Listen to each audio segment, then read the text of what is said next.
Hello, this is Michael Modis, and this is the news for this week. North Korea on Friday fired a ballistic missile that flew over Japanese airspace before crashing into the Pacific Ocean. South Korean and U.S. military officials said the ballistic missile was launched at 6:57 a.m. Friday Seoul time, 5:57 p.m. Thursday Eastern Time, from the Sunan area of Pyongyang. It flew in an eastern direction around 2,300 miles and passed over Japanese airspace, a South Korean military official said. The launch comes weeks after North Korea in late August fired a missile that traveled over Japanese airspace. Japanese Chief Cabinet Secretary Yoshihide Suga said in a televised address that the single missile launched Friday flew over Hokkaido.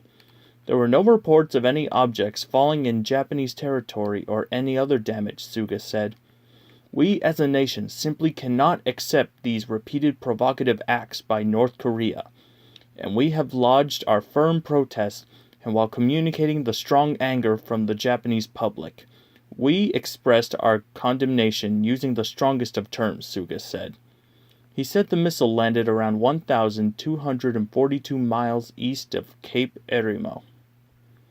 The U.S. Pacific Command also confirmed the launch and said it believed the missile was an intermediate-range ballistic missile. North Korea has conducted several ballistic missile tests this year in defiance of UN resolutions, including 2 intercontinental ballistic missile tests that experts said suggest that a missile could reach parts of the United States.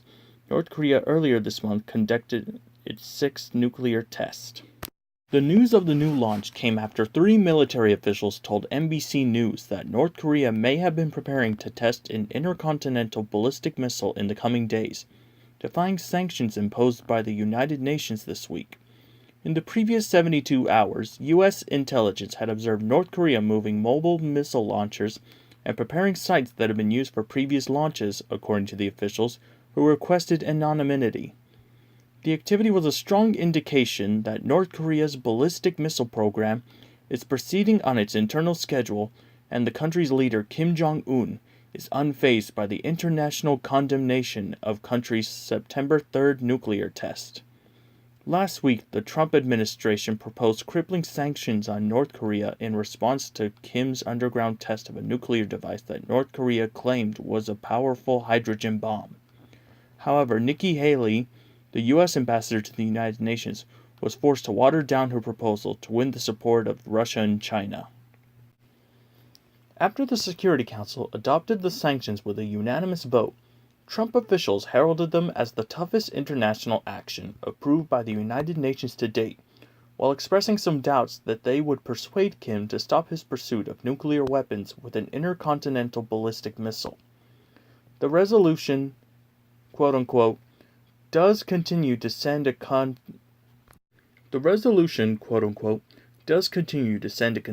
message to the regime of North Korea and, importantly, to those who continue to enable North Korea's activities that the international community does have a common view on the seriousness of North Korea's proliferation program, said Tillerson, who was in London on Thursday meeting with French and British officials. Conversations that included counteracting North Korea's nuclear proliferation. Meanwhile, Secretary of Defense Mattis was in Omaha on Thursday visiting U.S. Strategic Command and evaluating the nation's nuclear posture. These are the most severe sanctions yet laid on North Korea, Mattis said. We'll see what choices the North Koreans make. The United Nations Security Council spoke with one voice, again recognizing the global threat that DPRK North Korea constitutes, he said. In national news, former pharmaceuticals company CEO Martin Shkreli had his bail revoked and was headed to jail Wednesday while awaiting sentencing for a securities fraud conviction. A judge heard arguments about whether the provocative online antics of Shkreli, dubbed the Pharma Bro, were bad enough to put him behind bars, and decided to have him taken into custody immediately. A judge said Shkreli's offer to pay a $5,000 bounty for a Hillary Clinton hair with a follicle was solicitation of an assault. The judge said Wednesday that's not protected by the First Amendment and there's a risk someone may take Shkreli up on his offer. A defense attorney had argued in court papers that Shkreli's recent offer to pay a $5,000 bounty for securing a Hillary Clinton hair while she's on a book tour was merely a tasteless joke comparable to some of President Donald Trump's derisive comments, not a threat worthy of putting him behind bars. Indeed, in the current political climate, dissent has unfortunately often taken the form of political satire, hyperbole, parody, or sarcasm, wrote the lawyer, Ben Brothman. There is a difference, however, between comments that are intended to threaten or harass and comments, albeit offensive ones, that are intended as political satire or strained humor. The attorney was responding to government filings last week that argued Shkreli's behavior was threatening enough to jail him while he awaits sentencing for his securities fraud conviction. Prosecutors said the posting prompted the Secret Service to use more resources because it ran the risk that many of Shkreli's social media followers would think he was serious. Shkreli, who is best known for hiking up the price of a life-saving drug and for trolling his critics on social media, was found guilty last month on charges unrelated to the price-fixing scandal that he cheated investors in 2 failed hedge funds he ran. The defense had argued that investors got their original investments back and even made hefty profits. Shkreli has said he feels, quote-unquote, exonerated despite his conviction and thinks there's a 50-50 chance he won't face any punishment. He chatted with fans on his YouTube channel and sparred with a reporter after last month's verdict.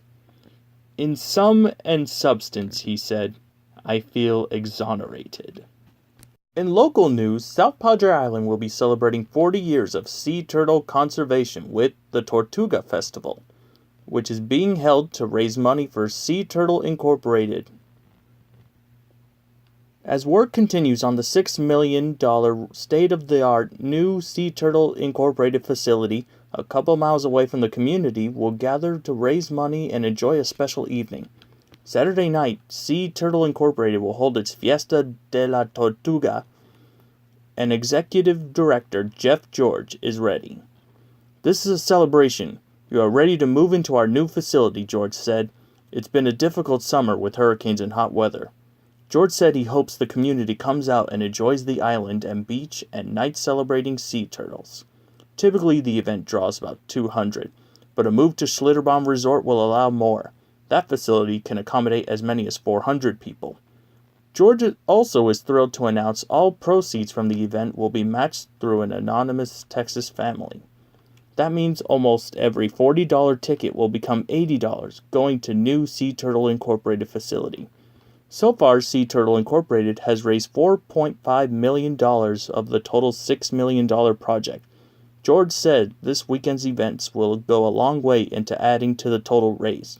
He couldn't contain his excitement to talk about the new facility. There will be an 8-foot by 13-foot LED screen in the amphitheater, which will also be available for movie nights and concerts. He said it is important the facility is for the community and can be used for other activities as well. We are so grateful to the community, and we are looking forward to opening our doors to the new facility in early December, George said. We want everyone to come out and celebrate the future of Sea Turtle Incorporated. Well, that's all the news we have for this week. Until next time, this is Michael Mares, signing off.